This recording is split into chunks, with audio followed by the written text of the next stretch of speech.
சர்வதேச விண்வெளி நிலையத்தில் உள்ள இந்திய விண்வெளி வீரர் சுபான்ஷு சுக்லா பிரதமர் நரேந்திர மோடியுடன் கலந்துரையாடியிருக்கிறார். அந்த காட்சிகளை நாம் அண்மை செய்தியாக பார்த்து வருகிறோம். கூடுதல் விவரங்களை வழங்குகிறார் செய்தியாளர் ராஜ்குமரன். வணக்கம். விவரம்.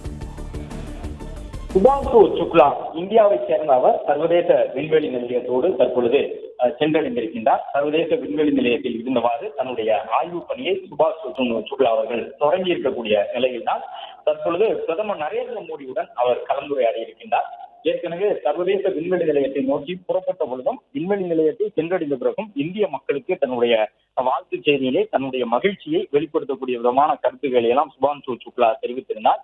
இந்தியாவில் இருக்கக்கூடிய பிரதமர், உள்துறை அமைச்சர் உட்பட அனைத்து தலைவர்களும் சுபான்ஷு சுக்லாவினுடைய வெற்றி என்பது ஒட்டுமொத்த இந்தியாவிற்கான வெற்றி என்று கொண்டாடி தீர்த்து வரக்கூடிய நிலையில் தான் இந்த ஒரு உரையாடல் நடந்திருக்கின்றது. பிரதமர் நரேந்திர மோடியுடன் சர்வதேச விண்வெளி நிலையத்தில் இருந்தவாறு இந்திய விண்வெளி வீரர் சுபான்ஷு சுக்லா இந்த உரையாடலை நிகழ்த்தி இருக்கின்றார்.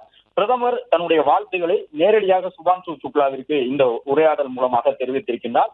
சுபான்ஷு சுக்லாவை பொறுத்தவரை இந்தியாவினுடைய எதிர்கால திட்டங்களுக்கு பல்வேறு வகையில் உதவி செய்ய போகின்ற ஒரு விண்வெளி வீரர். சர்வதேச விண்வெளி நிலையத்திற்கு இந்தியா சார்பில் அனுப்பப்பட இருக்கின்ற ஒரு வீரராகவும் அவர் இருக்கின்றார். இந்தியா சார்பில் விண்வெளி நிலையம் அமைப்பதற்கான பணிகளும் நடைபெற்று வருகின்றன. அதற்கும் உதவக்கூடிய ஒரு வீரராக விண்வெளியில் சுபான்ஷு சுக்லா தற்பொழுது கால் பதித்திருக்கின்றார். இந்த நிலையில்தான் பிரதமர் நரேந்திர மோடியுடன் அவர் இந்த உரையாடலை நிகழ்த்தி இருக்கின்றார். தன்னுடைய பயணம் குறித்த விவரங்களை அவர் கூறியிருப்பார் என்று எதிர்பார்க்கப்படுகின்றது. இந்தியாவிற்கு தேவைப்படக்கூடிய பல்வேறு அறிவியல் நுட்பங்களை தெரிந்து கொண்டு விண்வெளி நிலையத்திலிருந்து அவர் திரும்பி வர இருக்கின்றார். ஏறக்குறைய 14 நாட்கள் வரை அந்த ஆய்வுகள் எல்லாம் மேற்கொள்ளப்பட உள்ள நிலையில்தான் விண்வெளி நிலையத்தில் இருந்தவாறே இந்திய பிரதமர் நரேந்திர மோடியுடன் அவர் கலந்துரையாடி இருக்கின்றார். இந்தியாவினுடைய கொடியை உயர்த்தி பிடித்து தன்னுடைய வெற்றியை அவர் ஏற்கனவே பதிவு செய்திருந்தார்.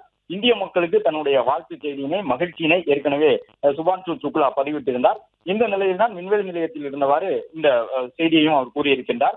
ஆக்சியம் 4 மிஷனினுடைய தலைவராக, அதாவது குரூப் கேப்டனாக சுபான்ஷு சுக்லா செயல்பட்டு வருகின்றார். விண்வெளி பயணம் மேற்கொண்ட பொழுதே பிரதமர் நரேந்திர மோடி அவருக்கு தன்னுடைய வாழ்த்துக்களை தெரிவித்திருந்தார்.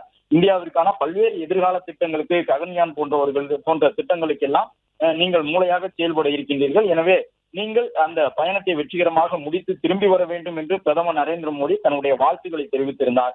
இப்பொழுது நேரடியாக அவருடன் கலந்துரையாடி இருக்கின்றார். 14 நாட்கள் சர்வதேச விண்வெளி நிலையத்தில் தங்கியிருக்கக்கூடிய சுபான்ஷு சுக்லா பல ஆய்வுகளை மேற்கொள்ள இருக்கின்றார். அந்த ஆய்வுகள் அனைத்துமே நம்முடைய இஸ்ரோவிற்கு, நம்முடைய விண்வெளி திட்டங்களுக்கு பயன்பட போகின்ற ஒரு ஆய்வுகள். இப்போது அவர் அமெரிக்காவினுடைய விண்கலத்தின் மூலமாக இந்த பயணத்தை மேற்கொண்டிருந்தாலும் கூட பல்வேறு நாடுகளை சார்ந்தவர்களோடு இணைந்து விண்வெளியில் ஆய்வினை மேற்கொண்டிருந்தாலும் சுபான்ஷு சுக்லா தற்பொழுது பெற்றுக் கொண்டிருக்கக்கூடிய இந்த விண்வெளி அனுபவங்கள் அனைத்துமே, விண்வெளி தொழில்நுட்பங்களை அவர் புரிந்து கொள்ளக்கூடிய அனைத்துமே நம்முடைய எதிர்கால திட்டங்களுக்கு, நம்முடைய பயணங்களுக்கு, விண்வெளி நோக்கிய பயணங்களுக்கு உதவக்கூடிய வகையில் தான் இருக்கும். எனவே தன்னுடைய 14 நாட்களுக்கான ஆய்வு பணியை தொடங்கி இருக்கக்கூடிய சுபான்ஷு சுக்லாவை சர்வதேச விண்வெளி நிலையத்தில் இருக்கக்கூடிய அவரை நேரடியாக தொடர்பு கொண்டு மீண்டும் ஒருமுறை பிரதமர் நரேந்திர மோடி தனது வாழ்த்துக்களை தெரிவித்திருக்கின்றார். பயணம் தொடங்கிய நாளிலேயே வாழ்த்து செய்தியினை பிரதமர் பதிவிட்டிருந்த நிலையில் விண்வெளி நிலையத்தில் வெற்றிகரமாக சென்றடைந்த ஆய்வினை தொடங்கி இருக்கக்கூடிய சூழலில் இந்த வாழ்த்து செய்தியினையும் பிரதமர் அவருக்கு நேரடியாக பரிமாறிக்கொண்டிருக்கின்றார்.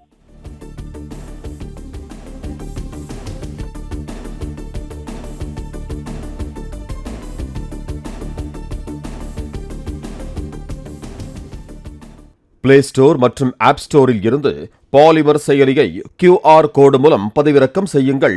செய்திகளை உடனுக்குடன் பெறுங்கள்.